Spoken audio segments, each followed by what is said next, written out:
If it was shut down 5 years ago, there'd be hundreds or thousands of people still alive today. If it was shut down 12 months ago, my brother'd still be here. The government are failing people. Police are failing. I think it's disgusting. I think it's criminal. Changes how you see the world. You just learn how evil the world is. This is Michael Dunham, who ended his life, taught a method and encouraged to die by a pro-suicide forum. One of more than 50 people in the UK we've now identified who did the same thing. Michael's posts where he asked for help still there for his sister to see. Somebody's telling my brother to make sure he's successful. And he's asking for advice as well.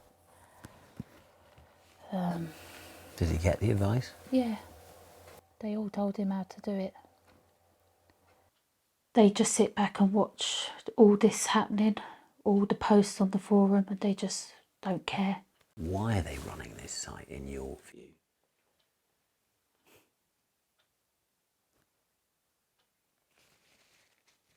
Sorry. Sorry. No, that's fine. Do you want to take a moment or two? I don't know why they do it. No. Sorry. I have been through so much in my life. I could have easily ended up on that forum myself. I know how much the people on there are struggling. Right now I'm a bit of a mess because this is all I seem to be talking about, but I'm not going to stop. I just can't. I can't live in a world knowing this stuff exists without trying to stop it. It's a site where the lonely, depressed and vulnerable meet. We're not going to name it. It's well known to the authorities and banned in some countries, but easily available here. People talk openly about suicide methods. This administrator discusses hiding poison from the police when they carry out welfare checks. Some forum members even post their final moments. Rarely does anyone try to stop them. Former Home Secretary Sajid Javid. His own brother died by suicide. He wants the National Crime Agency and the online watchdog Ofcom to investigate. Surely this can be stopped.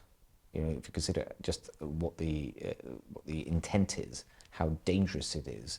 I mean, it must be countless lives that this site has already cost globally, not just here in the UK, and so it would require action. We've identified 50 people in the UK who've died who were on the site. That's shocking. I mean, 50 lives that otherwise could be with us today. Joe Nihill found the site too. We've kept it as it is. His mum Catherine and her daughter-in-law Mel still have Joe's last note. Even he wanted it shut down. If you get my phone, you'll see a website. Please do your best in closing that website for anyone else. Look out for my mum and family. So he was still thinking about you? He was. Thinking about his mum. And that was Joe. Yeah. I was looking out for others. He did. And that's why you're still doing this? Yeah. Yeah. So Catherine and Mel have been gathering evidence, lobbying the government, trying to unmask those behind the site. They've even managed to speak to one of its founders.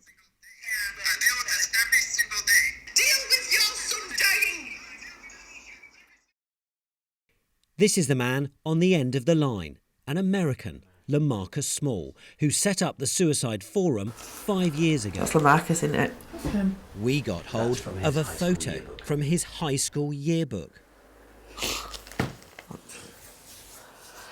Yeah.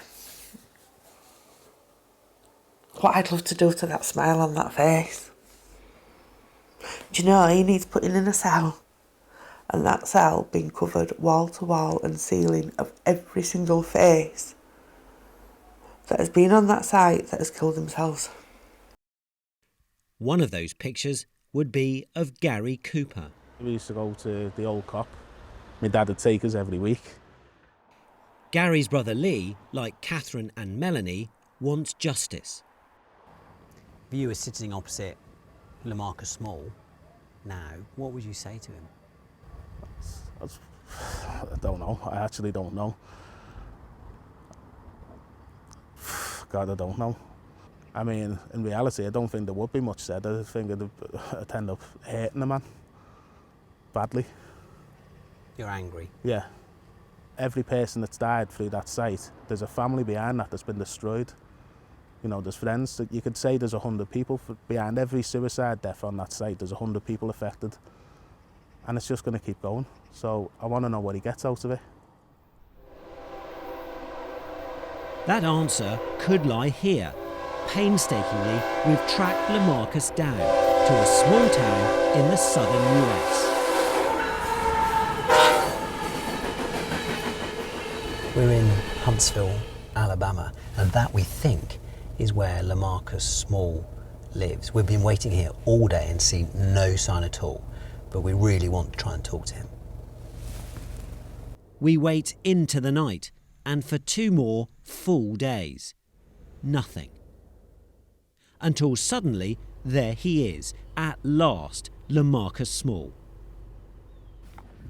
Hi Lamarcus, how are you? I'm Angus from the BBC. I want to talk to you about the suicide forum you set up. You know, hundreds of people have died after going on that.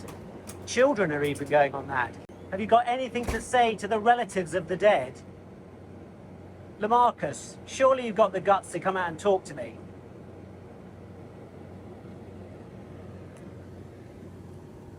So it looks like Lamarcus has no remorse, no regret, and nothing to say to the relatives of the dead.